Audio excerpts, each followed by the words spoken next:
It's the middle of the night. You hear someone breaking into your backyard shed, but before the dispatcher even finishes asking for your cross streets, a drone is already hovering, like 300 feet above your house. Just silently holding position up there. Exactly. And it's beaming high-definition thermal video directly to the responding police officer's dashboard screen. So the officers know exactly where the suspect is hiding before they even, unbuckle their seatbelts. And this isn't a scene from some sci-fi movie. It's happening right now, this week, down in rural Louisiana. And it is completely rewriting the rules of the sky. It is a profound shift, really. I mean, we are watching the very fabric of low-altitude airspace transform from this empty void into a highly complex, heavily trafficked infrastructure grid. Well, welcome to the Red Raven UAS podcast. Before we jump in, for anyone joining us for the first time, I just want to quickly say who we are. Red Raven UAS provides customized drone training, program development, and expert consulting. At Red Raven, we work with public safety, utilities, and enterprise teams. And our focus is really on one thing, helping you launch and grow a drone program that's safe, compliant, and actually ready for your mission. We do the consulting, the strategy, and the hands-on training that turns an idea into a real operational tool. Visit redravenuas.com for consulting, training, and FAA Part 107 certification, and check out the current special pricing on our Part 107 course. We are unpacking a massive, truly transformative week in the drone industry. Whether you are a tech enthusiast tinkering with motors in your garage, an investor managing a portfolio, or just someone walking their dog and looking up at the clouds, the fundamental rules of aviation are changing right over your head. Oh, absolutely. And we aren't just talking about consumer toys or, someone filming their vacation. Far from it. The commercial and defense sectors are moving at this breakneck pace, and the regulatory environment is just desperately trying to catch up. So true. Okay, let's unpack this. We have explosive military tryouts. We have a massive regulatory tug-of-war in Washington over foreign technology. And local police basically bypassing standard budgets to get military-grade tech. Exactly. I want to start with the money in the military. Yeah. Because, history shows us that where defense funding goes, the commercial industrial base inevitably follows. I saw some wild movement in drone stocks this week. Rumors started swirling that the Trump administration is looking at direct funding deals for U.S. drone manufacturers. What exactly happened in the markets there? The reaction was explosive. Wall Street didn't even wait for the ink to dry on any official policy. Unusual machines shot up 57% in a matter of hours. Like 57% in hours? Yeah. Red Cat went up 33%, AeroVironment jumped 18%, and Kratos saw a 14% surge. That is just massive capital moving instantly. It is. From a strictly market mechanics perspective, investors are reading the tea leaves. They see a federal push to build an agile domestic supply chain, and they are moving massive amounts of capital to front-run that federal money. And that capital movement, it seems directly tied to what the Pentagon is doing on the ground. The briefing notes that the military just ran this intense head-to-head explosive drone competition down at Fort Benning. Right, the live trial. Yeah, and their stated long-term goal is to eventually purchase 300,000 drones. But this is where I'm a little confused. Okay, how so? If the Pentagon knows they need 300,000 units, why run tryouts? Why set up a muddy obstacle course instead of just awarding one standard, massive, multi-year government contract like they do when they want a new fighter jet? If we connect this to the bigger picture, it represents a fundamental rewiring of how the government procures technology. A traditional multi-year contract for a fighter jet, it takes a decade. Yeah, lots of red tape. You spend years in design, years in simulation, years in testing. But drone technology, specifically software and battery efficiency, iterates on a scale of months. Right. The tech changes too fast for a 10-year plan. Precisely. By running a live tryout, the military is completely bypassing the 10-year development cycle. They are prioritizing immediate agility. They want to see what off-the-shelf, dynamically adaptable domestic tech can do right now in the dirt. Specifically under electronic warfare jamming conditions, right? Exactly. They need to test electronic warfare resistance. So they want to know which drone can actually acquire a target and deliver a payload when the GPS signal is being actively scrambled. Not what a defense contractor promises it can do in a PowerPoint presentation 5 years from now. That is the exact mechanism they are testing. And maintaining strict neutrality on the administration's specific policies here, just looking at the procurement strategy, by shifting to this tryout model, The military is sending a clear signal. We will buy what works today. And that immediate demand for functional domestic hardware is what's driving those incredible stock market surges we just talked about. Unquestionably. So if the U.S. is heavily incentivizing and pumping money into domestic drone production, you would think American businesses would be thrilled, You would certainly think so. But that federal push is violently colliding with reality on the ground. American commercial drone pilots are hitting a massive regulatory wall regarding foreign-made drones, specifically from DJI. The tension here is immense. The ambition to build a domestic base is actively conflicting with the operational needs of everyday businesses. Let's look at the data security argument. For years, the concern has been that foreign drones might be secretly transmitting sensitive data back to overseas servers. Right, that's the core fear. But DJI just released an independent security audit conducted by an outside firm called OnDefend. They specifically analyzed the Air 3S consumer drone and the 4E enterprise drone. Can you walk me through how an audit like that actually works? Yeah, an independent cybersecurity audit of this caliber is incredibly rigorous. The auditors don't just look at the physical drone, they perform deep penetration testing on the code itself. Like trying to hack the system from the inside. Exactly.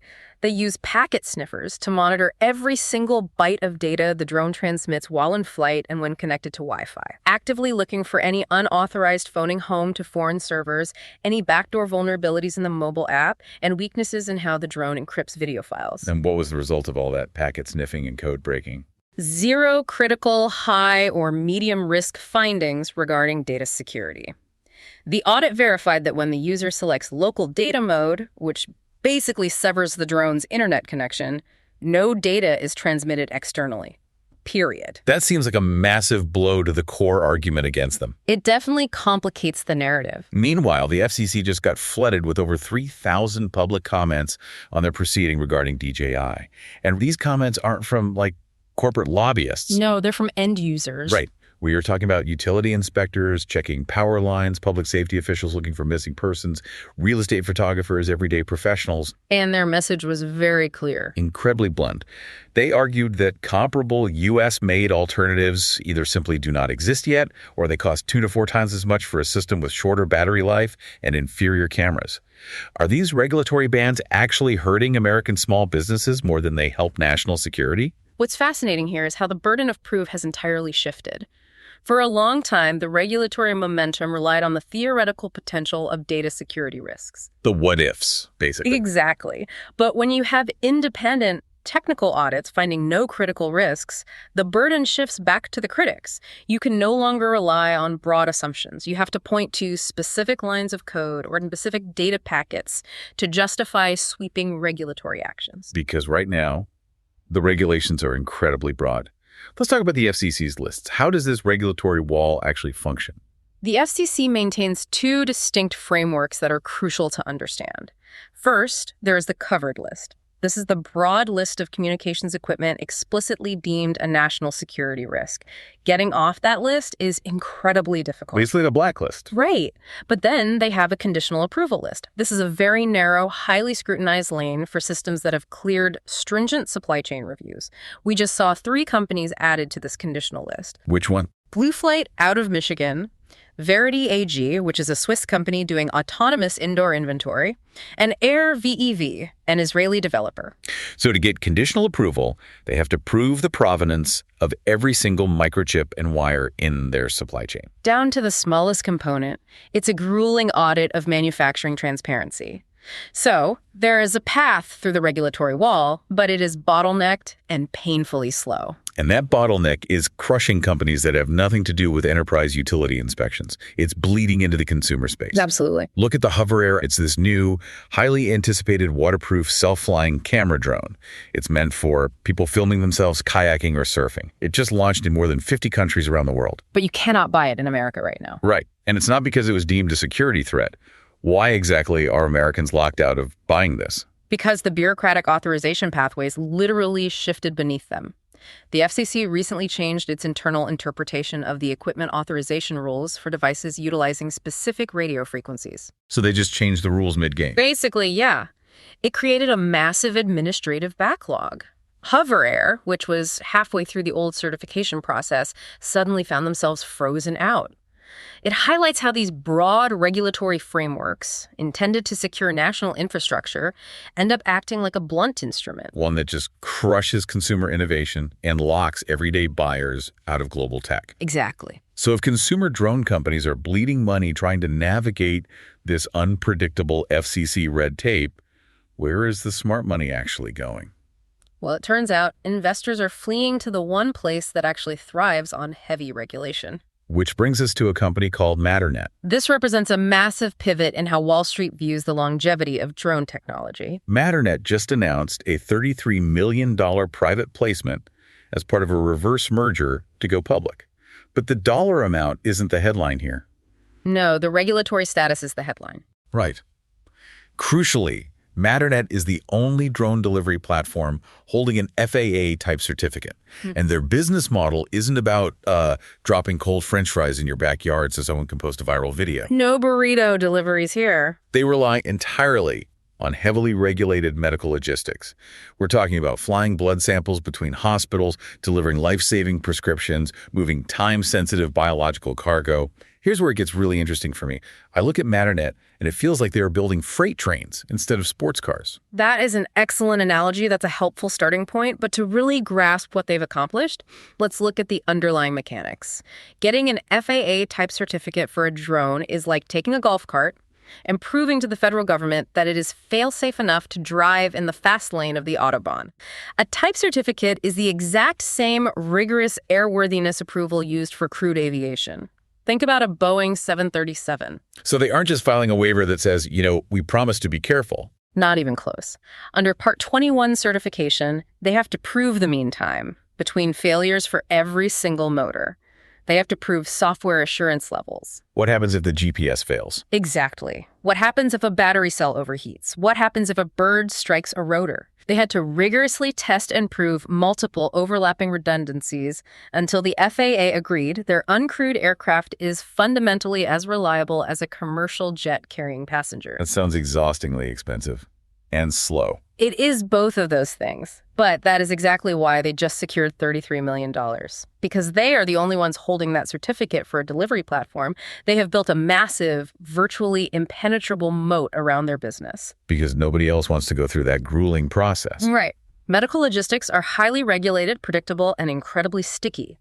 Once a hospital integrates an automated drone route into their pathology lab workflow, they don't switch back to ground couriers. Investors are realizing that the highly regulated, type-certified medical route is infinitely more bankable than the consumer pizza delivery model. It's the difference between a luxury gimmick and foundational infrastructure. And speaking of foundational infrastructure, we are seeing these advanced, certified drone operations leave the corporate medical space and fundamentally reshape local communities. Let's move from sky-high hospital deliveries to emergency response on the ground in rural America. This is where we see the technology fundamentally altering how municipalities assess risk and deploy resources. According to the Red Raven UAS briefing, a district attorney down in Louisiana is funding a 3-year public safety program for 2 local parish sheriff's offices. They're using Brent's drones, Skydio aircraft, and even a quadruped robot dog. But the centerpiece of this is a dedicated DFR system housed in a specialized hangar near Plaquemine. For the listener who hasn't encountered this yet, can you break down the mechanics of what DFR actually means? Absolutely. DFR stands for Drone as First Responder. To understand the shift, think about the old model. An officer drives to a scene, parks, takes a drone out of their trunk, connects the controller, and flies it, which takes a lot of time. A ton of time. In a DFR system, the drone is permanently stationed on a roof or in a dedicated weatherproof hangar strategically placed in the city. The hangar is integrated directly with the city's computer-aided dispatch or CAD system. So the moment the 911 dispatcher types in the address, the hangar roof slides open automatically, the drone launches autonomously, and flies in a direct straight line over traffic, over buildings, to the GPS coordinates of the 911 call. beating the cops there. It arrives minutes before the patrol car. Using high-definition optical and thermal cameras, it streams a live overhead view back to the dispatch center and to the screens inside the responding officers' cruisers. So they are essentially racing the patrol car to the scene. It's more fundamental than a race. It entirely changes the risk assessment before an officer ever shifts their cruiser into park. They know exactly how many suspects are on scene, if someone is armed, or if a suspect has fled over a fence. Major cities with massive tax bases, like Chula Vista in California, pioneered this with incredible success. Okay, but I have to push back here. I fully understand how a major metropolitan area with a multi-million-dollar police budget can afford CAD integration, automated hangars, and the specialized FAA waivers required to fly beyond visual line of sight. Sure. But how on earth can a tiny rural parish in Louisiana afford this? The hangars, the waivers, the tech that usually only big cities have. This tech is notoriously expensive. That is precisely the breakthrough highlighted in the briefing. The visual of the robot dog is what catches the eye, but the real innovation is the funding mechanism. Historically, a small rural agency couldn't dream of pulling these costs out of their standard operating budget. But in this case, it's the district attorney's office footing the bill for the sheriff's departments. So they completely bypass their own standard municipal operating budgets. Yes. And it proves that DFR doesn't have to be limited to major cities. Small agencies are getting incredibly creative. They are leveraging funding from parent counties, from local port authorities, or utilizing federal Burn JAG funds. Wait, what are Burn JAG funds? It stands for the Edward Byrne Memorial Justice Assistance Grant Program. It is the leading source of federal justice funding to state and local jurisdictions. Oh, interesting. By tapping into these federal grants or pooling resources with the district attorney, small towns are democratizing top-tier life-saving technology. The exact same overhead situational awareness that protects officers in a sprawling metropolis is now protecting deputies on a dark rural highway in Louisiana. That is incredibly clever. So we've talked about the massive military investment demanding agile hardware. We've looked at the unpredictable FCC regulations freezing out consumer tech. We've seen Wall Street backing heavily regulated medical delivery. And we've explored how rural police are creatively funding advanced DFR systems. But looking at all of this hardware and investment, there is a final piece of the puzzle. Yeah. And honestly, it might be the single biggest bottleneck threatening the entire industry. The human element. Exactly. The hardware and the software are advancing exponentially, but the workforce required to legally operate and manage it is lagging severely. The Red Raven briefing points to a new market report that is frankly staggering. It projects the global drone services industry will grow from $32.7 billion today to $256 billion by 2034. That is a 25% compound annual growth rate over the next decade. And the drivers of this growth aren't just defense contracts. It's agricultural operators replacing crop dusters with swarms of autonomous spray drones. It's construction firms doing daily automated site surveys. It's utility companies bringing thousands of miles of power line inspections in-house. Huge commercial applications. So what does this all mean? Are these market projections just Wall Street hype, or are we genuinely looking at a labor crisis in aviation? This raises an important question about the reality of scaling technology. You always have to take long-term dollar projections with a grain of salt, but the 25% compound annual growth rate, that is firmly validated by the concrete examples we've discussed today. Hospitals and the police departments. Right. Hospitals are actively integrating Matternet deliveries into their daily budgets right now. Utility companies are actively grounding their expensive helicopter fleets and buying drones. These aren't experimental pilot programs anymore. They are commercial realities. And if an industry grows by 25% every single year, the demand for qualified humans to run those programs compounds right alongside it. That is the core issue.